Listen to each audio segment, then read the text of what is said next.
না পরে স্যার কি বলছিলেন চার ধরনের ব্যাপকতা সম্পর্কে বলেন। হ্যাঁ sir A E I O এই চার ধরনের ব্যাপকতা সম্পর্কে বলেন।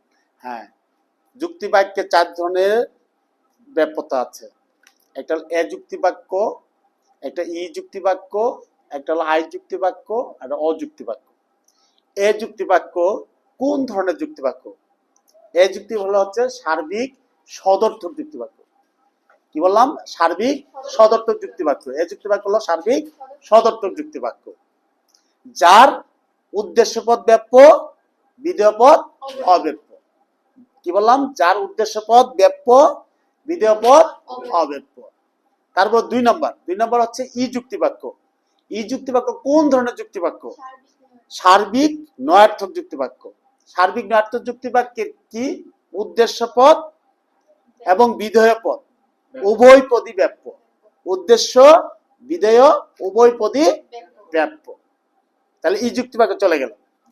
তারপরে হচ্ছে আই যুক্তি বাক্য। আই যুক্তি বাক্য কোন ধরনের যুক্তি বাক্য? বিশেষ সদর্থক যুক্তি বাক্য। কোন ধরনের যুক্তি বাক্য? বিশেষ সদর্থক যুক্তি বাক্য।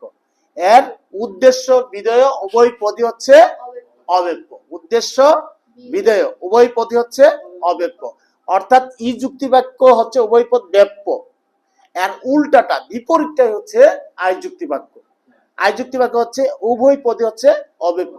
তাহলে ই যুক্তি বাক্য আমরা মনে রাখতে পারলে আই যুক্তি বাক্য অটোমেটিক মনে রাখবে, কারণ ই যুক্তি বাক্যটা হচ্ছে উভয় পদই হচ্ছে ব্যাপ্য, আই যুক্তি বাক্য হচ্ছে উভয় পদ অব্যাপ্য, উল্টাটা। ঠিক তেমনি এ যুক্তি বাক্য যেমন আছে, তার উল্টাটা হচ্ছে অযুক্তি বাক্য।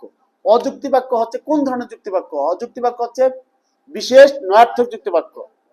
এর দেখো উদ্দেশ্যপদ অব্যাপ্য আর বিধেয়পদ ব্যাপ্য। ঠিক এ যুক্তি বাক্যের উল্টাটা। এ যুক্তি বাক্যের উদ্দেশ্যপদ কি? ব্যাপ্য, আর অযুক্তি বাক্যের উদ্দেশ্যপদ হচ্ছে অব্যাপ্য। তাহলে উল্টা হলো না? তাহলে এ যুক্তি বাক্যের ঠিক বিপরীতটা কিন্তু অযুক্তি বাক্য। দেখো উদ্দেশ্যপদ কিন্তু হলো একটা ব্যাপ্য একটা অব্যাপ্য, আবার বিধেয়পদ এ যুক্তি বাক্যের বিধেয়পদ কি? অব্যাপ্য, আর আমাদের অযুক্তি বাক্যের বিধেয়পদ ব্যাপ্য। ঠিক উল্টাটা। তাহলে এই যুক্তি বাক্যটা যদি খালি তুমি মনে রাখতে পারো আর এই যুক্তি বাক্যটা মনে রাখতে পারো, তাহলে আর দুটো এমনি অটোমেটিক পাবা। কি? এ যুক্তি বাক্যের বিপরীত হলো অযুক্তি বাক্য, আর এই যুক্তি বাক্যের বিপরীত হচ্ছে আই যুক্তি বাক্য।